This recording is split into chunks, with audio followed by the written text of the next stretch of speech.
Please rise and remain standing for the posting of the colors.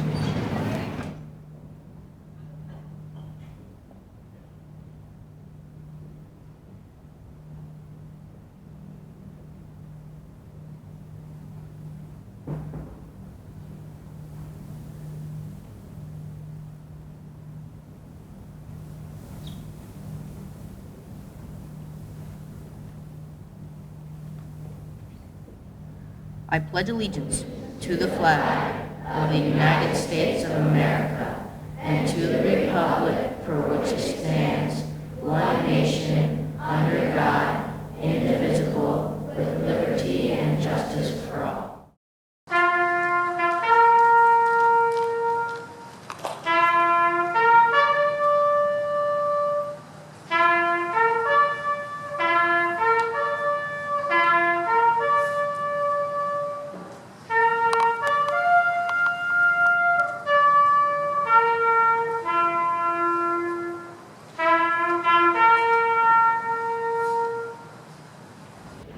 Today, we assemble on the solemn occasion to remember a day in our nation's history that confronted us 15 years ago. Many in this room do not remember that day, while others had it burned into their memories. The day of which I speak was the terrorist attacks of September 11, 2001. The events of that day saddened, hurt, and frightened many. But those events also brought Americans together in this time of suffering and anguish. Today, we revisit the past to view the events of that day, but we are here more than simply to dwell on those tragic events. We are here to see that through such tragedy, we came together to help and support the victims, their families, and the communities affected by these events.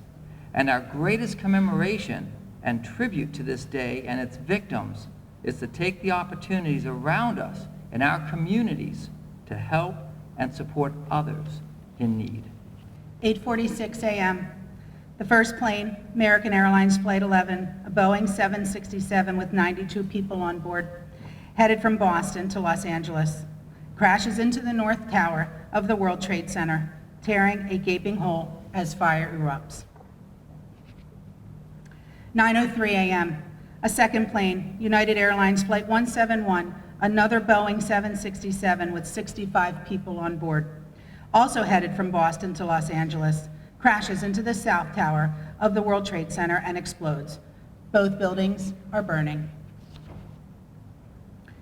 9:37 a.m., the third plane, American Airlines Flight 77, a Boeing 757 with 64 people on board, headed from Washington, D.C. to Los Angeles, crashes into the western facade of the Pentagon, sending up a huge plume of smoke. 9:59 a.m. After burning for 56 minutes, the South Tower of the World Trade Center collapses, killing approximately 600 workers and first responders. A massive cloud of dust and debris forms and slowly drifts away from the building. 10:03 a.m. The fourth plane, United Airlines Flight 93, a Boeing 757 with 44 people on board, headed from Newark, Delaware to San Francisco, crashes in Somerset County, Pennsylvania, southeast of Pittsburgh, as passengers attempt to regain control of the hijacked plane. 10:15 a.m. The damaged section of the Pentagon's outermost offices, known as the E-Ring, collapses. 10:28 a.m. The North Tower of the World Trade Center collapses after burning for 102 minutes, releasing a tremendous cloud of debris and smoke. 7:45 p.m. The New York Police Department says that at least 78 officers are missing. The city also says that as many as half of the first 400 firefighters on the scene were missing.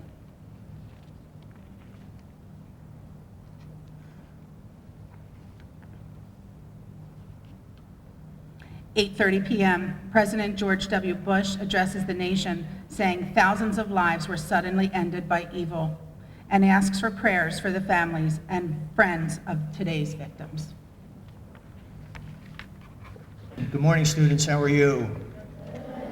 Good morning. I noticed on my way over, it's a beautiful fall day, and the sky is like a crystal blue color. And it's the day after the 15th anniversary of 9/11, and I want to talk about September 12th in a little bit. But I just want to reflect on some of those photographs that you just saw, which were taken 15 years ago. And in one of the photographs I noticed was a number of firefighters were carrying an older man with gray hair away from the wreckage. And it's a face that I recognize. He was a firefighter himself, and he was a Catholic priest. He was a Jesuit who was actually the chaplain of the fire department of New York. His name is Father Michael Judge. And the interesting thing about Father Michael Judge, like many of the other first responders, and you'll hear from your state representative here in a moment, who is a first responder, who has a personal connection, is that while many people died on September 11 because they couldn't get out of the towers, a good portion of those who died were not in the towers when they first were attacked. Were not in the towers when they first started burning. They actually went into the towers. And Father Michael Judge was one of those because he knew that his firefighters and others were injured or perhaps had died in and around the lobby where he could get in. And when the towers came down, he was killed, and he was, in a bit of irony as only September 11 could be, he was the first body recovered. So I want you to think about that, because I know that the name of your program is Tragedy Creates Unity. And the question is, when our country is attacked, we have been in the past, and hopefully won't be in the future, but when bad things happen, how do you respond to it? What do you do? When I was speaking with Mr. Simpson earlier, and we talked about the fact that I was here 5 years ago when the 8th graders and the 7th graders were infants, literally when 9/11 occurred. We're here today when each of you were born after September 11. And when your superintendent, Mr. Jones, and I were talking about that, it sort of reminded me when I was your age, and I wrestled in the school and I swam in the pool here at this school. When I went to my elementary school and I learned about the Pearl Harbor attack, for instance, that had happened before I was born, but I was being taught what had happened, the history, by others who had lived through it. And so maybe, for you, it's a little bit like that, where our country was attacked. It occurred before I was born, but because I learned about it, you won't forget it, even though you didn't learn through it. And you have maybe a different perspective. And we always, on that day in December, we always stop to reflect on what happened. And I think many years forward, you will also. I want to tell you, because this is about, I guess Mr. Simpson said, reflect a little bit on where I was on September 11. I'll tell you very quickly. I live in Levittown, right around the corner in Snowball Gate. Maybe some of you live there. I worked in the Bucks County Courthouse in Doylestown.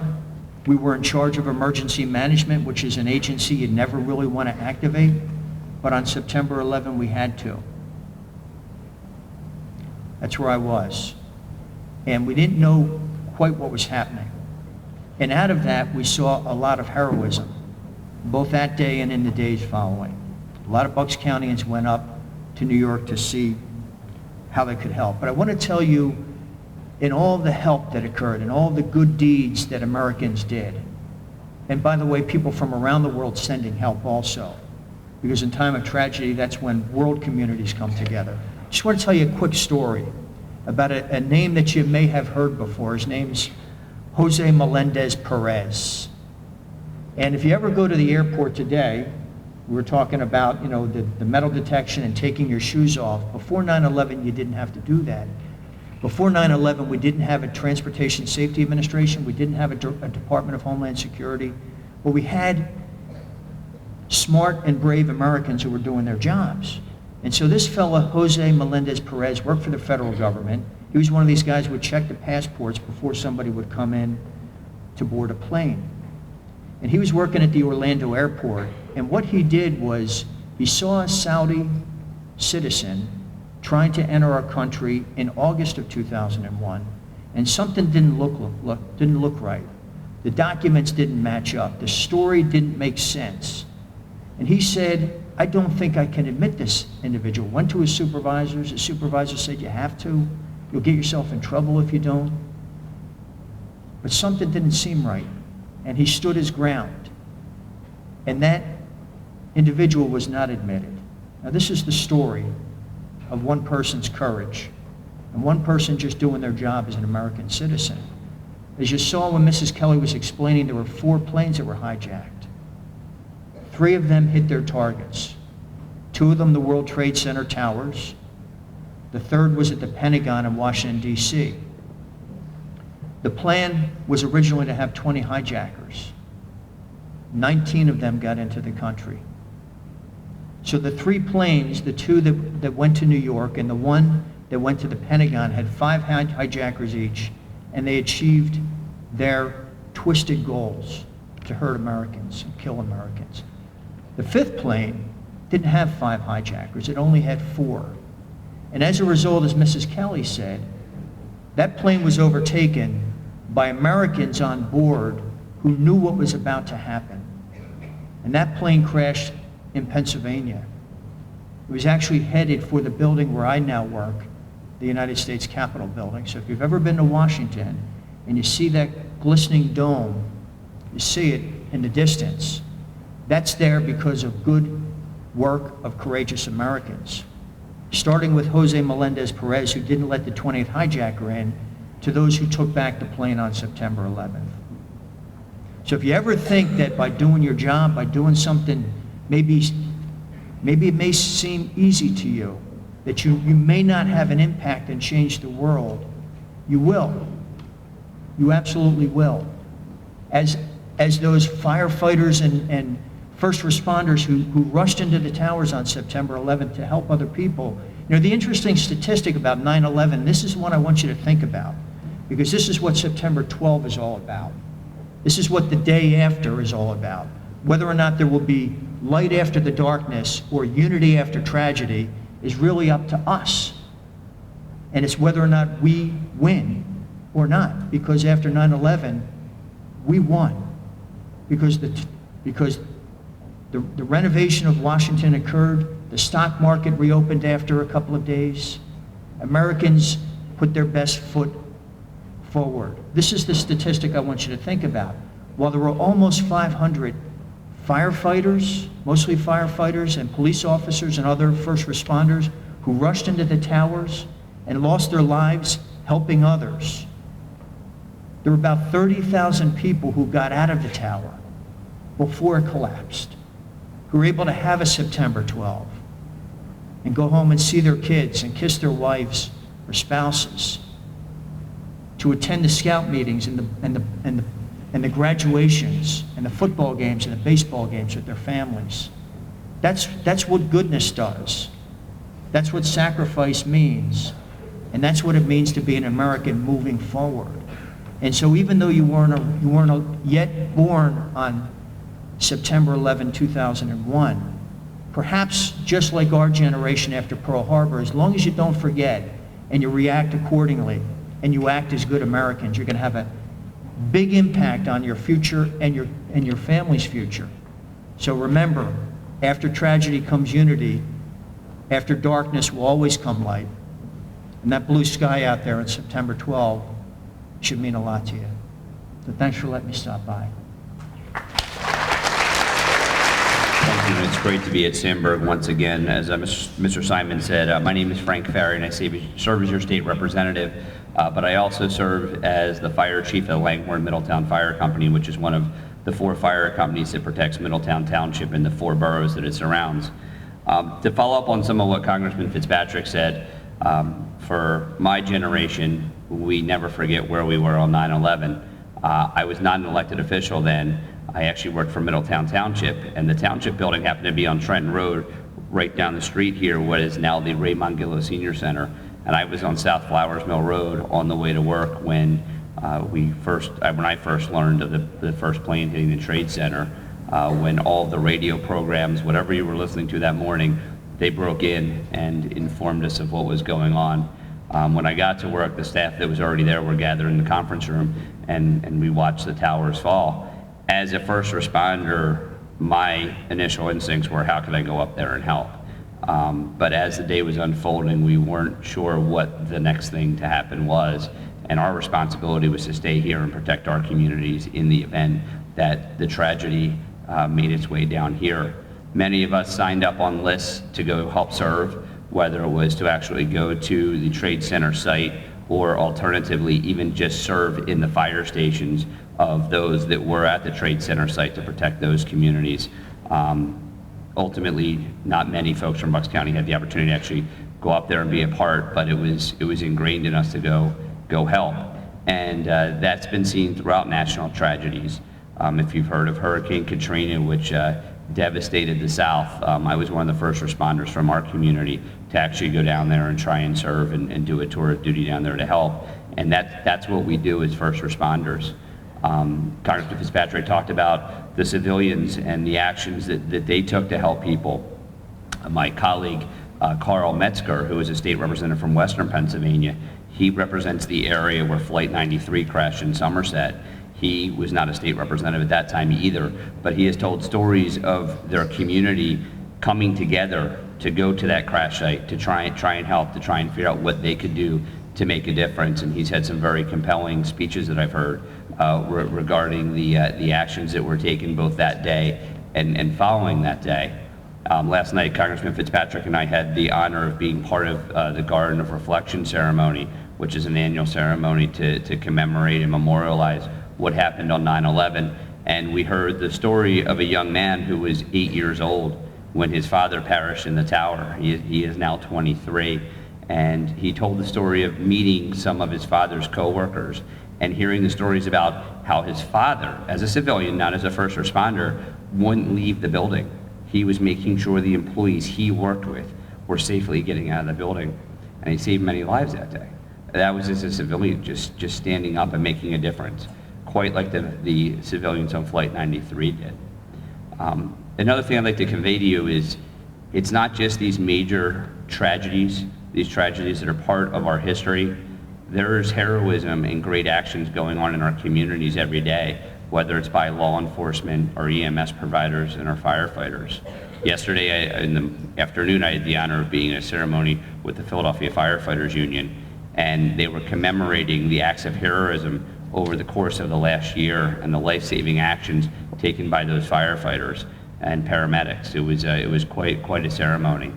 So one of the things that I would like to impart upon you and have you think about is your first responders are out there every day. They could actually be on a call right now, right down the street, performing CPR and saving somebody's life. There could be a burning house 2 miles from here and heroic actions are taking place. Law enforcement could be out catching the bad guys to ensure that you have safety within your neighborhoods. And as young people growing up, heading into adulthood, I challenge you to find a way to make a difference in your community. And if being a first responder isn't something that suits you, there's many other ways to give back. You can give back by being a coach for a youth athletic team, soccer, Little League. You can give back by volunteering at your church or places like St. Mary Medical Center. You can find a way to give back and help mentor the future generations. You can give back by your career path you choose. Your teachers that are surrounding this room make a tremendous difference in your lives. They are shaping your minds so that you can go on to become successful. So you can choose through your career path to find a way to make a difference. But the reason our community is such a great and vibrant community is because we have so many people that have either chosen those careers or find a way to give back and make a difference. So when you go home tonight, one of the things I'd like for you to take a few moments and reflect on is think of somebody that's made a difference in your life, whether it be, like I said, a coach or somebody like that that's helping you out, a teacher, an older sibling, a neighbor, whoever it may be. Think about somebody that's made a difference in your life and how you're better off for it, and then figure out as your life goes on how you can make a difference in somebody else's life, because we all have the power to do that, and that's what makes our community and our country such a great place. So I thank you for the opportunity to be here. Unfortunately, I cannot stay for the rest of the program. I actually have to go out to Harrisburg to speak to EMS responders from across the state about some things that we're working on, but I do thank you for for the opportunity to be here, and God bless the United States of America. Thank you.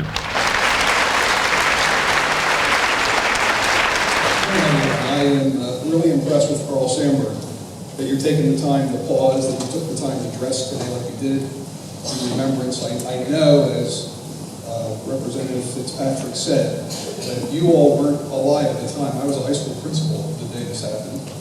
But I want to go back to a little bit, and then I'm going to talk about the community spirit. I want to just make sure I put this in reference, because this is scary, right? When you look at these images, these are scary images. But I want to remind you that there is a day that one of our presidents, our prior presidents, said would live in infamy, and that's the Pearl Harbor Day that you heard about from Representative Fitzpatrick, December 7th, 1941. My father is 85 years old, so he was 10 the day that happened. December 7th, for him, will mean the same that September 11th means for certainly people in my generation and what you hear today. You're learning about September 11th like we learned about December 7th. What's nice about December 7th, 1941 is that we had 60 years where our country wasn't attacked.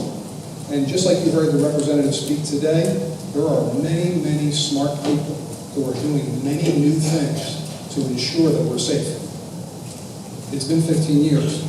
We hope for 60 years and maybe another 60 years beyond that, where we can be safe, your kids can be safe, we can continue to be safe as Americans, because of the smart people who are helping to ensure that safety for us in the things that we are doing. I want to also talk about, though, as we talk about the community that we live in, the difference on September 11th is that Pearl Harbor happened at a military base. This happened right in the middle of the city. And so the people who were responding, you saw the images, right? Firefighters, EMTs, police officers. And you heard Representative Farry talk about how these are people who kind of work in a service environment. They give. And you heard from Congressman Fitzpatrick how those people went into some really difficult situations entering those buildings. And after the event, that American flag flew so many places, and people stopped and paused and thought very differently when they said the Pledge of Allegiance than they did before September 11th. And when we stood for the national anthem, I remember being at a Phillies game sometime after September 11th, not that far after. And when that stadium stood for the national anthem, it was palpable. You could feel that people were listening to words very differently. Listen to the words of the pledge. Listen to the words in the national anthem. And they felt that. And we talked a little bit, you heard the word unity. There was a lot of unity in that stadium. And it wasn't just the singing of the national anthem. There were people at that game who would walk around carrying that flag the entire game. Some of the adults in this room probably experienced things like that, at events like that. I almost tear up right now as I try to describe it to you, because it was a very, very emotional. It's very emotional to think about a country that has resolve, that's going to continue on and do right in the world and for its citizens. And people who make up this country, all of you, your parents, everyone, we're the ones who will carry on. And that's why, as the congressman said, September 12th is so important, because it's the next day and the next day and the next day. So the first responders, the policemen, the firemen, the EMT, they make us really appreciative of people who sacrifice and give.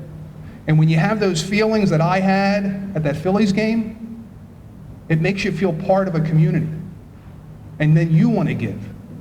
Because if we don't all give back to our community, we'll lose our sense of community. We'll lose our sense of belongingness to one another. And so there's two ways that you do service. One is you have that sense of spirit. You have that sense that this community I belong to. And that's why you then volunteer when you're a dad and you're really busy, or you're a mom and your days are hectic, you volunteer to still be a coach, or you help out with Girl Scouts, or you are a volunteer fire person. Those are hard things to do on top of working and being a parent, but you do that because of community. But I will tell you one other thing too, and then I'm going to let the two ladies who are speaking after me fill in some of the gaps.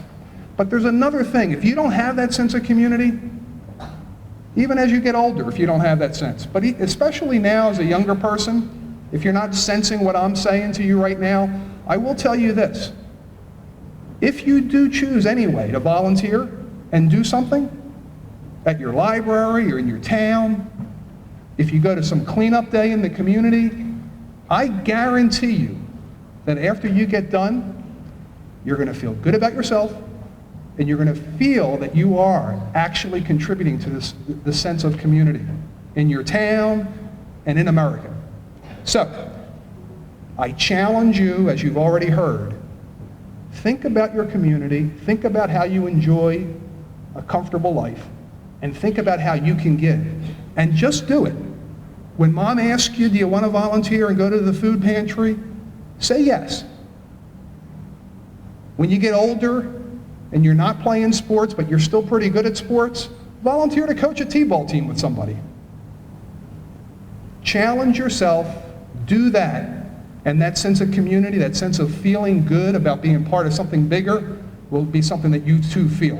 And that's what I want for you, it's what I want for all of us. Thank you so much. I'm going to introduce Dr. Hancock now.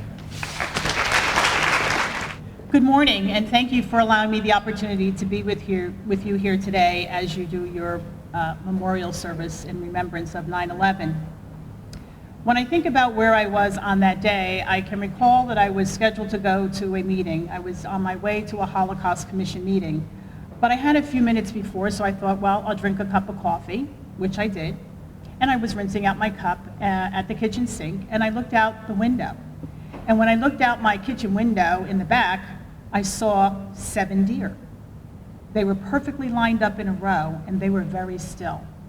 And I remember thinking to myself, well, that's a little odd. I've never seen them in that formation. I get in my car and I travel over, because at the time I was working in the New Jersey Department of Education. So I travel over to the meeting, which was being held at Drumthwacket, which is the governor's mansion in New Jersey. And it was a Holocaust Commission meeting. When I arrived, many of my colleagues whom I worked with were very sad.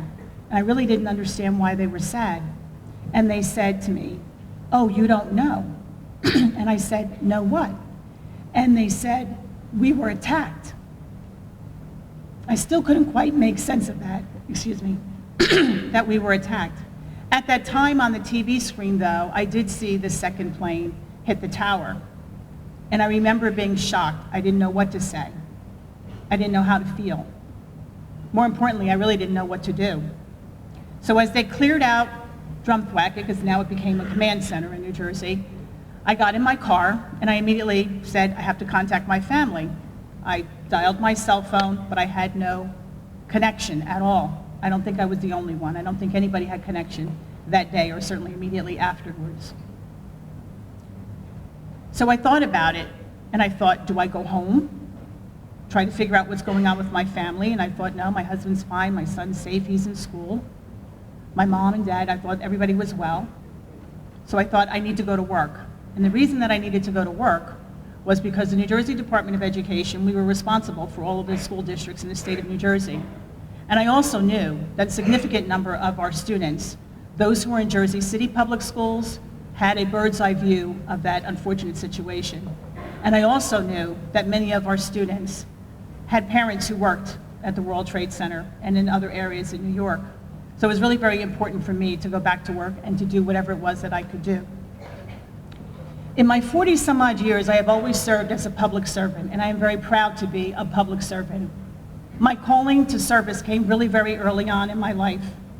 I knew I simply wanted to help people. More importantly, I wanted to help children and families, and so I dedicated my career to being in service to children and to families. First in human services, then in education, then in juvenile justice, and back in education again. And it might seem like they're separate things, but really they're not. They're interrelated and connected all the way around, much in the way that we are interrelated and connected, excuse me, as people. And so the important thing that I want to share with you is that I think it's significant and very important that we spend the time in our social studies classes really paying attention and learning about our history. Why? So that we can try to prevent these unfortunate circumstances that seem to come up every now and again. You may be wondering what leads to that. Normally, it's about us not having an understanding of each other, thinking that we are so different because maybe our hair is different, or our skin color is different, or we speak different, or we don't speak the language at all, or we have certain beliefs in our faith. It really doesn't matter, because at the end of the day, we are all one race, the human race. We are all Americans, and we should be proud of being an American, first and foremost. In school, you have your SPIRIT program. So let's think about that for a minute. S stands for safety, but who's responsible for safety? Not just our first responders and law enforcement and others, or our parents, or our teachers and our principals. Yes, they're responsible, but each and every one of us in this room is also responsible for our own safety and the safety of those around us. Your P in your SPIRIT stands for pride. You should be very proud of being an American, very proud of your school, and very proud of your community. The I in your SPIRIT stands for integrity. What does integrity really mean? Certainly in this culture of disrespect, one begins to question it. It means that what you say and do are same. What you do in the dark is what you do in the light. Very important. We seem to lose our sense of integrity as everybody sort of just focuses solely on me, the individual person. But really, we are a collective. We are a huge family. The R in SPIRIT is about respect. Respect is the golden rule, something that we seem to forget about all the time. Respect for yourself, for others, for your own personal property and other people's property.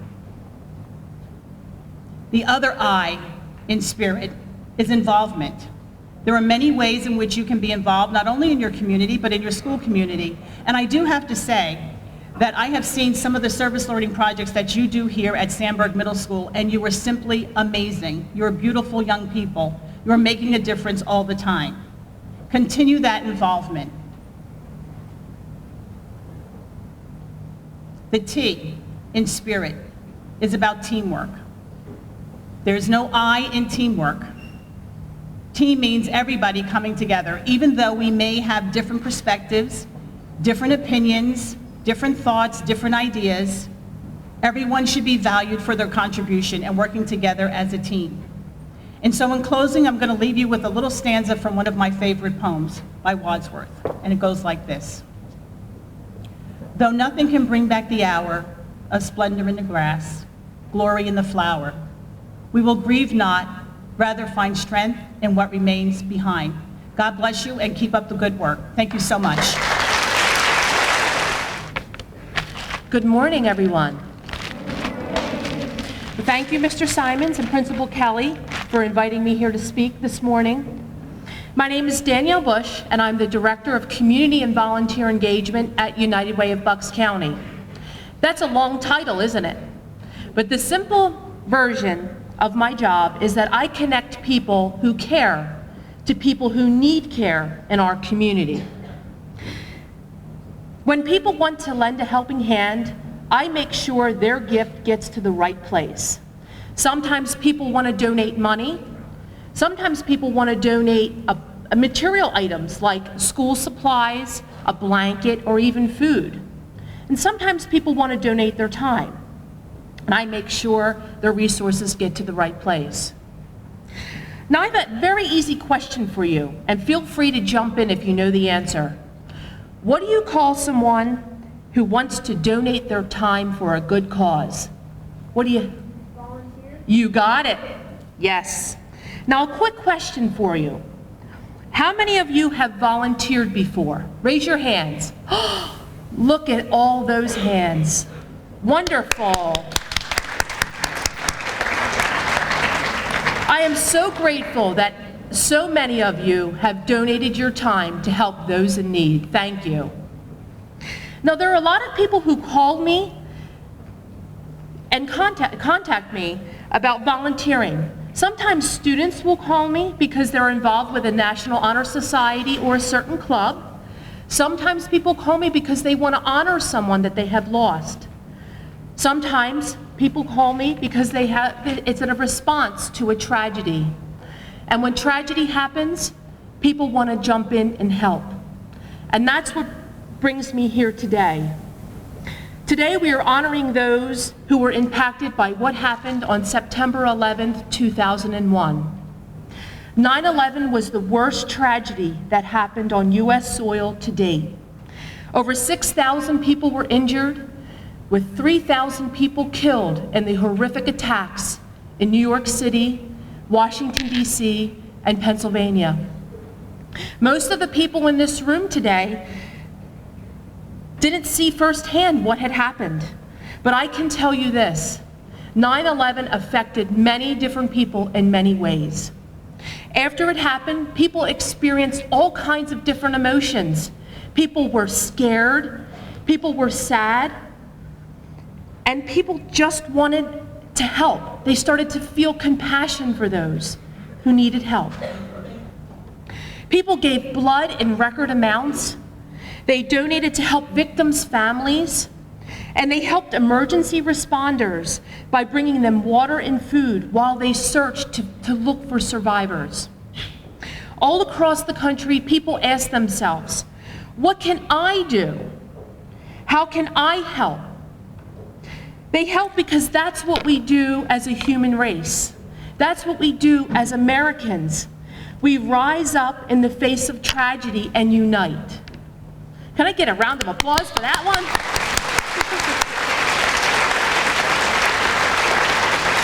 And that's what makes a difference. Because where there is unity, there is strength. And we are so much stronger together. And I want to show you something. Can I quick get just the volunteer from the front row to come up and help me? This little girl here, come up. I brought something today. Here you go. These are for you to hold.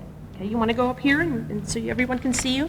This is a pencil, a simple pencil, and it's all alone. It can do some great things. You do your homework with it, you erase with it, and those who have long hair, you can put your hair up when it's hot. So it has some good purposes. But watch this. When it's all alone, it breaks. But our volunteer here has a bunch of pencils, and they're all lined up together. Do you want to try and break them? Put them all together. Show everybody. When you have about 10 to 20 pencils all lined up in the same row, in the same direction, they become what? Unbreakable. And they bring strength together as one. Thank you so much.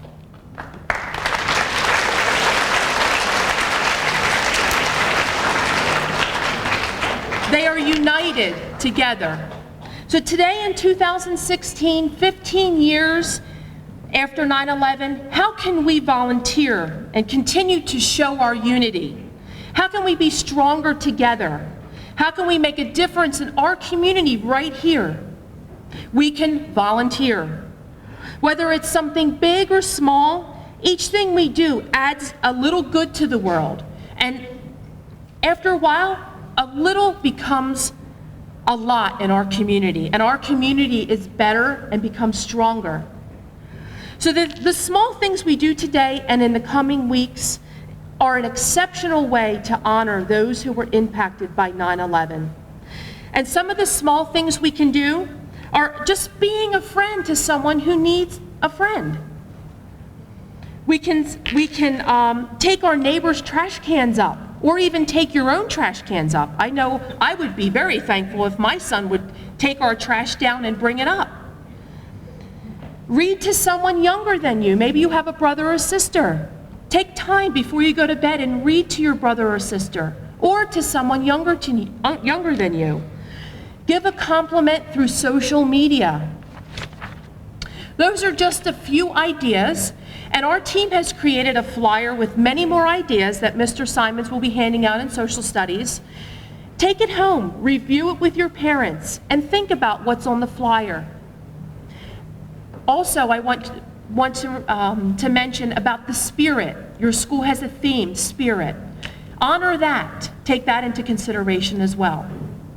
9/11 is a day that Americans will never forget. It was a day of great tragedy, but it was also a day when people came together to make a difference. There was and is strength in that unity. Let's continue to show our unity by making a difference in our community by helping others.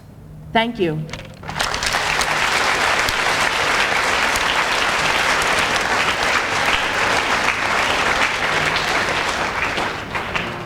This morning's program was created to commemorate that fateful day on September 11th, 2001, when we as United States citizens came together as a nation in the face of a terrifying attack upon our soil.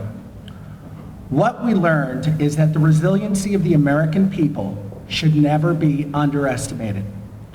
We will continue to uphold the values of our forefathers that are essential to our way of life. We will continue to fight for the freedoms we hold so dear. We will continue to stand side by side in the face of adversity.